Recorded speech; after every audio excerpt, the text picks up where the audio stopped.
Man, what's good, bro? We're back with a full training workout. Today I took my client and my good friend Mayo through a full upper body workout. Absolute upper body demolition. Not a single upper body muscle wasn't pumped, wasn't worked, wasn't dying. This is a true intensity workout. There's a lot to show you, there's a lot to unpack, a lot of tips I can give, so allow us to jump straight in. If you don't know who I am, my name's Omar. The friend I'm training to be my good friend for a couple of years, Romeo. Today I just took him to my gym and I said, listen bro, do my workout, do what I do, let me give you a bit of tips and let's record it. He said fine, so here we are. You're gonna learn a lot, you're gonna enjoy a lot, and let's dive straight in. First exercise, just try to maintain my pull-up strength. So we're gonna go for a back set of pull-ups. Looking to get 16 at least, so we'll see how it goes. Open up the day with pull-ups just because I'm trying to maintain my pull-up strength. If on this bulk my pull-up strength goes down, I would be a bit annoyed. I'd be thinking like, oh, like no, pull-up strength, don't be leaving me. So I thought at the start of every single workout, I'm just gonna do one max set of pull-ups in which I'm looking to maintain the amount of pull-ups I can do or increase it. Now, if I don't increase it, I'm not too bothered because I'm not actually training the pull-ups, so I don't really deserve to be adding reps. But if I can just match the reps every week, I'll be fine. So like I said, last week I managed to get 16. This week, 16. Progressive overload. Progressive overload, no! So 16 and a half, that's alright. Managed to add like half a rep of last week. That's not bad. 16 and a half, not too bad. Anyways, first official exercise of the day. We're opening up with the high incline Smith press. This is for upper chest, shoulders, and a fuck ton of tricep. That first clip you saw was my first set in which I'm demonstrating the exercise. Now this second clip is my second set in which I took it a bit too close to failure. This rep was a bit grindier than I expected. Grindy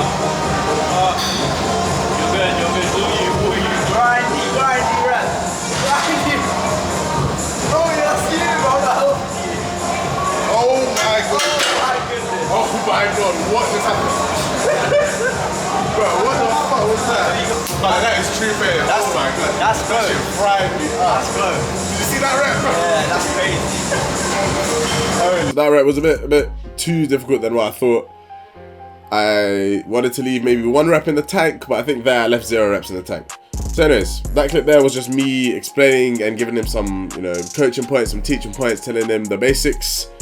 And those basics are, number one, we control the weight on the way down.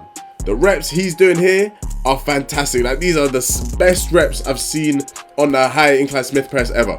Slow on the way down, but there is one thing we can do better, and that is just pause it on the chest a little bit longer. We introduced bro to Norton, now we can't get enough. Yeah. Bro spent about 30 quid a day passes, isn't it? It's 35 for the month, I couldn't call it month. Pause the reps at the bottom, so allow the weight to touch at the bottom each rep, and think, yeah, exactly like that, and think of pulling your elbows behind you. Before I give you the commentary over these rows, let me give one more quick point about when you do presses. When you press, you want to pause the bar on your t-shirt, but not on your body. So pause it on your t-shirt, not your chest. That way the pause is very gentle and very light, but it's still a pause and we're still maintaining tension because it's not sinking into your chest. Anyways, with the rows now, same idea here is to pause in that lengthened position when we're fully stretched. And this is why I told him to pause the reps at the bottom when your hands are fully in front of you. Good. Reset all the way at the bottom, reset all the way at the bottom. That was decent. Can't lie, that was good reps there. Obviously got 2 and a bit. Got the additional chest range of motion right there. Bro, those tough reps. stretch reps are tough. Yeah, bro, It makes the weight like a whole play heavier. Yeah. It's the stretch at the bottom that really makes the gain. So it's the stretch at the bottom, in addition to that boxing pad I have on my chest. The reason we use that is because we have long arms, and without it, the stretch we're able to get just isn't as good. With it, I'm able to have my arms way further out in front of me, and you can literally see my upper back rounding. Now, upper back rounding is good and favorable when it comes to training the upper back, because that's how you know you're stretching out all those muscles in the upper back, and we know that a weighted stretch, or in other words, a stretch under load, is very hypertrophic. This shit builds a fuck ton of muscles. So stretching out the muscles under load is very, very good. Stretching out the upper back with the additional chest pad is exactly what you want to do if you're a tall lifter, or if the machines you have just don't have really that good range of motion. So I decided to record this set because last week I managed to get 8 reps, and this week I wanted to progress it, and long and behold, 2 extra reps from last week, so progress has been made. Progress has been made indeed, 2 extra reps from last week.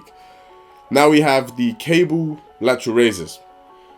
First things first about this exercise is it's actually fucked how when you train for a while and you do these exercises for a while, you're able to just do them like this. But for someone who's never done them, like Mayo, even the setting up process is quite hard. Getting in and out of those cuffs, it takes a little bit of understanding, you know, which arm do you put in first, which arm do you put in second. But anyways, that's besides the point. 2 main coaching points. Number 1, keep your arms straight when you do cable lateral raises. Don't bend at the elbow. I feel like here with Mayo, he was getting a bit of elbow bend, a little bit too much. And I was trying to tell him, keep your arms straight so that when the movement occurs, it's only occurring at the shoulder joint so that we work that lateral head of the tricep. Second coaching point on the laterals is, as soon as you're done with your set, there's no harm in doing some partials. As you saw there at the end of his set, he was half repping, and that's totally fine. Take the set to failure, or 1 rep shy for failure, just do half reps. Get an additional burn, additional stimulus, that's totally fine. Now, second upper back movement of the day. This is quite similar to the first one, but there's a bit of differences. Number 1 is cable and not machine, and number 2, the attachment I'm using is kind of funky. It's 2 D handles tied together, which I've never seen before, so I wanted to use it. And it's good because it allows a very similar arm path to the previous machine, but it could be better. If the D handles were longer, I'd be able to spread them apart even more at the end. And I'd really be able to capitalize on the weighted stretch. Now, thank you to this guy for coming to help me. Appreciate you, bro. But yeah, as we see, oh, I hate my dog barks. Anyways, we're just gonna ignore that. As we see, it's totally fine to stretch forward at the bottom like this when you come forward to get that weighted stretch for the upper back, as we mentioned earlier. But just don't lean too far back when you come back. Now, neither of us were doing that, but I see a lot of people do it, where they lean excessively back as they row, and it just turns into a bicep workout and a forearm workout. So lean forward, and then keep your torso neutral on the way back. As you see, these are absolutely fantastic reps. He's pausing them at the peak contraction, training close to failure. We drop setted it as well. We got the weighted stretch. This was fucking fantastic. Then we concluded the workout with my favorite superset. Overhead dumbbell extensions for the long head of the tricep, the most meatiest and prominent part of the tricep, the one that's going to make your arm look the biggest. Superset with some curls. Now, if I'm on your screen right now, then I've kept your interest somehow, so you clearly enjoyed this video. So let me take this moment to show you and tell you about my free coaching call. All you have to do is click the pinned comments to hop on a call with me, in which I'm going to teach you everything I know about gym, training, nutrition, and everything else in between. So if you're struggling to see progress, now is the time to get your hands on some free coaching with me by clicking the first comment in the comments. Yeah. Anyways, here's me doing the curls, just done a straight set. Everything went well, everything went to plan. 15 kilos for 11 clean and controlled reps. I'm happy with it, and that concludes the workout. Don't forget to get your hands on my free coaching. Comes with my free program as well, and I shall catch you guys in the next video.